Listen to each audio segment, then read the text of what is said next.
Samedi 12 juillet 2025, Studio Kalango, vous écoutez. Bienvenue dans notre rendez-vous hebdomadaire, Semaine sur Kalango, qui fait la rétrospective des événements ayant marqué la semaine qui s'achève. Suivi de notre magazine hebdomadaire qui porte sur la fête des Biano 2025, qui a pris fin en début de cette semaine à Agadez. Pour la présentation, je suis Tarnan Fouda Ahmed. Auditrices, auditeurs, rebonsoir et nous débutons cette rétrospective de la semaine avec la question de l'insécurité, en particulier dans les zones frontalières du Niger. Une question débattue au cours de cette semaine à l'hémicycle dans le cadre des travaux du Conseil consultatif de la refondation. Les enseignants-chercheurs ont soumis au CCR un rapport sur la sécurité, la paix et la stabilité du pays. Moulay Hassan, enseignant-chercheur à l'université Abdou Moundé Niamey, que je vous propose d'écouter. La question de la sécurité, c'est une question qui est assez large parce qu'il y a des facteurs qui ne dépendent pas de nous, qui viennent de l'extérieur, mais vous avez aussi des facteurs qui sont endogènes. C'est le terrain social qui a été déjà délaissé pendant plusieurs décennies et qui ont causé des fragilités à tous les niveaux. Le phénomène, il est très profond. Quand on doit le prendre en charge, il faut élaborer plusieurs stratégies pour mettre en œuvre toutes les recommandations et évaluer régulièrement les résultats pour pouvoir corriger les résultats insuffisants. À Maradi, une rencontre de 2 jours a été organisée durant cette semaine par le ministère de l'Intérieur en collaboration avec le comité de dialogue intra- et interreligieux CEDIR. Et celle-ci visait à promouvoir la cohésion sociale entre les communautés religieuses. Souleymane Inoussa, représentant du ministère, a appelé les participants à poser des actes concrets en faveur du vivre ensemble. Nous sommes dans un dialogue interreligieux entre chrétiens et musulmans pour voir ce que chaque religion peut apporter dans la cohésion sociale pour une paix durable. Toute religion est contre la violence. Et comment on peut nous expliquer qu'aujourd'hui les gens s'entretuent, les musulmans s'entretuent entre eux. Et nous sommes convaincus que les religieux sont des leaders et proches de la population. Ces deux religions peuvent agir ensemble, soit chacun de son côté. Nous avons dit aux prêtres, vous devrez envoyer ce message de paix aux chrétiens. Les musulmans également, dans leurs mosquées, dans leurs prêches, dans les makarantas, dans les cérémonies, parlez toujours du message de la paix. Sur un autre plan, le 3 juillet 2025, des habitants de la ceinture verte de Niamey ont reçu des notifications de déguerpissement émanant du gouvernorat leur accordant un délai de 15 jours pour libérer les lieux à compter de la date de réception. Cette décision suscite des réactions parmi les riverains, dont Halimatou Joubo qui s'exprime sur cette décision.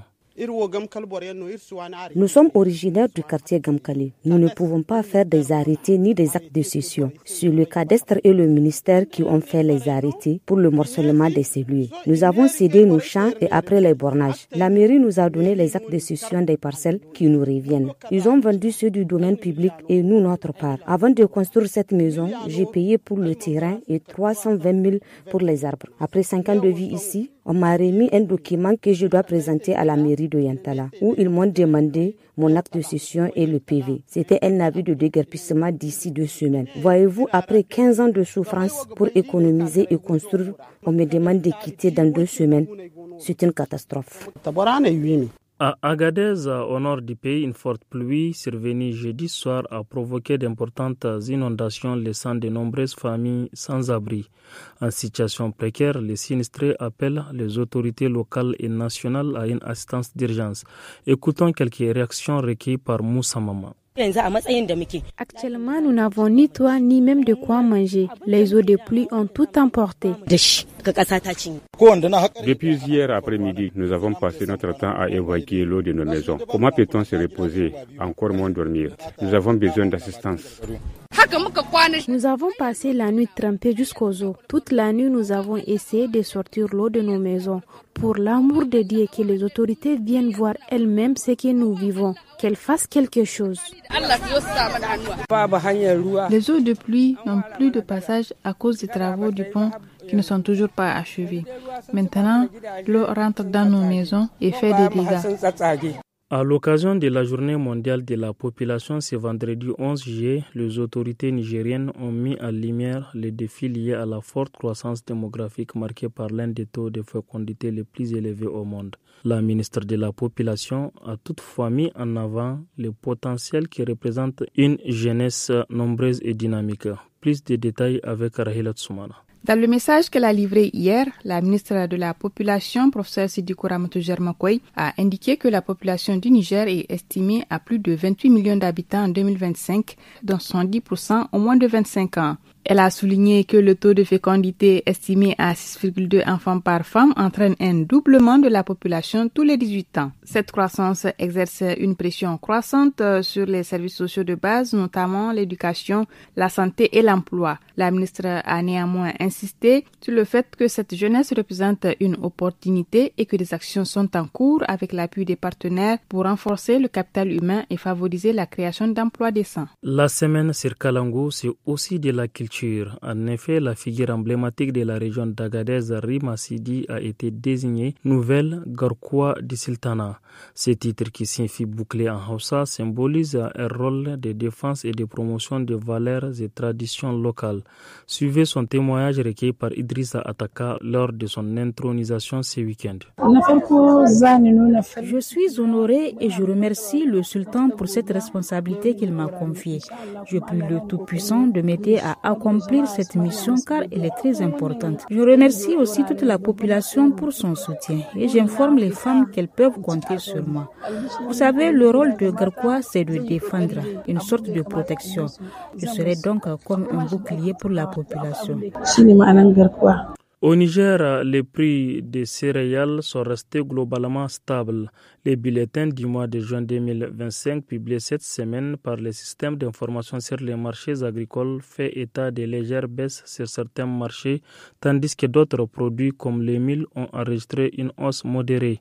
Les explications avec Mokhtar Hamadou. D'après le système d'information sur les marchés agricoles CIMA, les prix des céréales ont connu de légères variations en juin sur les marchés sentinelles et transfrontaliers. Le mil a enregistré une hausse modérée de 2%, atteignant environ 315 francs CFA le kilogramme contre 300 francs CFA en mai. Le sorgho reste stable à un peu moins de 300 francs CFA par kilogramme. Les prix du riz sont en baisse de près de 4% avec le riz importé à environ 600 francs CFA par kilogramme et le local à 550 francs par kilogramme. Le maïs affiche une légère baisse de 1%, s'établissant à 287 francs CFA par kilogramme, soit 3 francs CFA de moins que le mois précédent.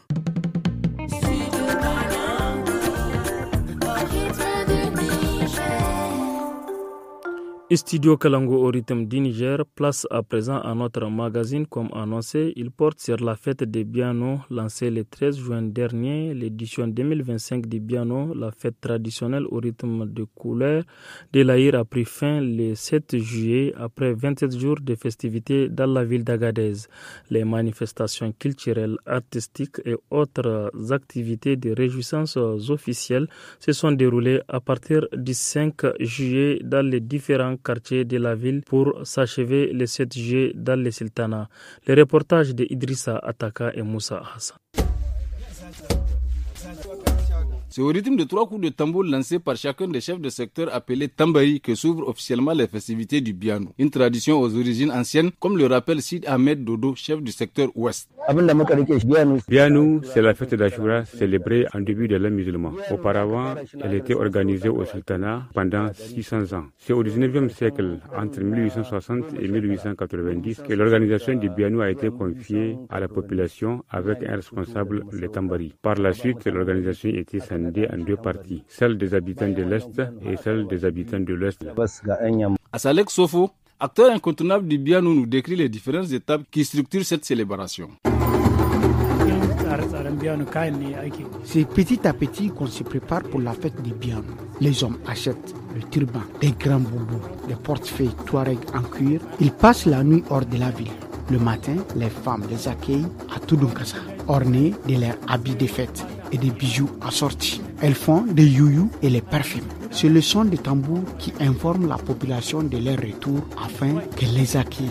Ils rentrent dans la ville d'Agadez vers 11h car il faut parcourir 7 km en chantant et en dansant. Le jour de la danse de piano, les participants changent.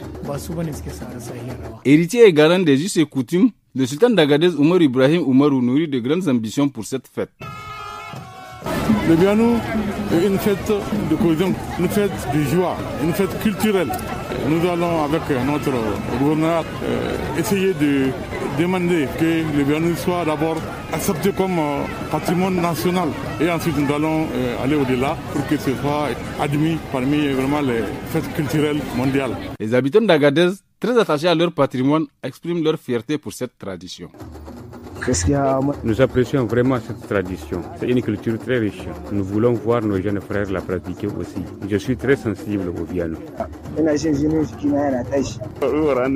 Aujourd'hui, c'est un jour de joie et de bonheur pour tous les Agadésiens et même pour les autres. C'est une culture qui ne cesse d'évoluer. Le piano est aussi l'occasion de cérémonies d'intronisation, symbole de préservation des traditions. Cette année, Rima Sidi a été choisi pour le titre de Garkwa du Sultan, qui signifie bouclier, illustrant son rôle de protectrice du patrimoine culturel. Je suis honorée et je remercie le sultan pour cette responsabilité qu'il m'a confiée. Je prie le Tout-Puissant de m'aider à accomplir cette mission car elle est très importante et j'informe les femmes qu'elles peuvent compter sur moi. Bianou présente un véritable levier de valorisation du patrimoine culturel, artistique et touristique de la ville d'Agadez et du Niger en général.